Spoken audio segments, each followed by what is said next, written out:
Reality Transurfing, Book 3, Forward to the Past, Chapter 1, The Protective Sheath. Every person is surrounded by an invisible energy sheath. An ordinary person is unable to sense it, but he can imagine it. Get a feeling of the entire surface of your body, as is the case when you sink into a hot bath.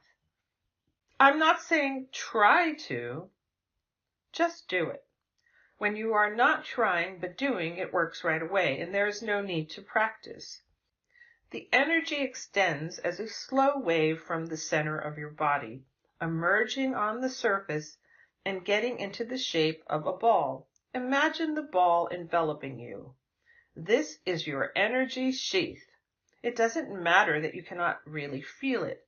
By simply imagining it, you are already making the first step to controlling this sheath. Eventually, you will experience it for real. People with developed extrasensory abilities are able to see both the actual sheath and all its defects. Everyone has extrasensory abilities already when they are born. It is just that these abilities are not being used and are thus dormant. You could activate them by prolonged training or in the blink of an eye. It is simply a matter of intention. Of course, it is rather difficult to obtain that kind of intention, but for our purposes, it will simply be enough to get your energy sheath back into a healthy state. A weak sheath is defenseless if a forced intrusion were to take place. You could develop and maintain your life force at a healthy level by regularly doing a special kind of exercise. It is very easy to do and will only take a couple minutes of your time. Stand up straight so that you feel comfortable without creating tension in your muscles. Inhale and imagine a flow of energy coming up from the ground, entering your body in the area of the perineum, moving along the spine on approximately the same distance as mentioned above. It exits from the top of your head and goes up to the sky. Now exhale and imagine how somewhere high in the sky a flow of energy is descending, entering your body through the top of your head, moving along the spine and exiting down into the ground. You do not have to be able to physically sense these flows. It is quite enough to simply imagine this process.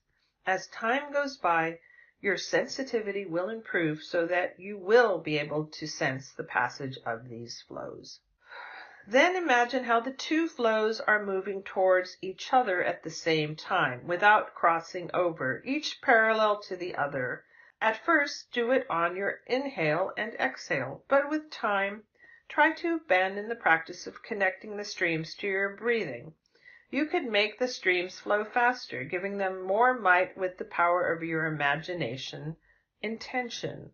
Now imagine the rising flow coming out of your head and spread over your head like a fountain. The descending flow is spreading in the same way, only in the opposite direction, right under your feet.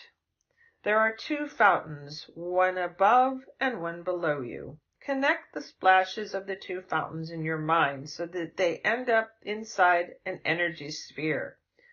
Then direct your attention to the surface of your body. Simply feel the surface of your skin, and then extend the sensation into a sphere, like when a balloon is expanding, if someone were to inflate it. When you are inflating the surface of your skin in your mind, the sphere, consisting of the two energy fountains, is fixed. All of this is being done without any effort. You shouldn't be trying hard to feel something. Do not worry if you cannot physically feel the central channels. You are so used to their presence that you have stopped sensing them, as any other healthy inner organ. Regularly, from time to time, focus your attention on these channels, and you will soon feel a physical sensation. It won't be as powerful as, say, the sensation of touch, but it will still be real enough. This is the energy exercise I was talking about. By closing the flows into a sphere, you are creating a protective sheath around yourself. By expanding the surface energy of your body into a ball, you make a sheath stable. It is hard to exaggerate the benefits of such an exercise. Firstly, the sheath protects you from intrusion. Secondly, by exercising your life force, you are cleansing the ethereal channels. Clogs that were previously obstructing the movement of energy are flushed out, and the holes in your aura that were seeping energy before are closing up. All of this doesn't happen right away. It is a gradual process. But then, on the other hand, you won't need to keep turning for help to reflexologists and psychics.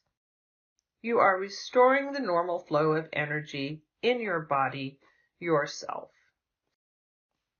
It should be noted that an energy sheath cannot protect you from vampires and pendulums. These are downloading energy by tuning into your frequency. When a pendulum is trying to hook onto a victim, the victim gets out of balance. In that moment, in order to make the pendulum fall through, you need to wake up and drop importance. Your muscles will relax, your inner energy will get back into balance, and the pendulum will fall through into emptiness. After all, if you are not swinging yourself, then the pendulum won't be able to take any of your energy. You need awareness to always control these moments when you unwittingly get out of balance. End section.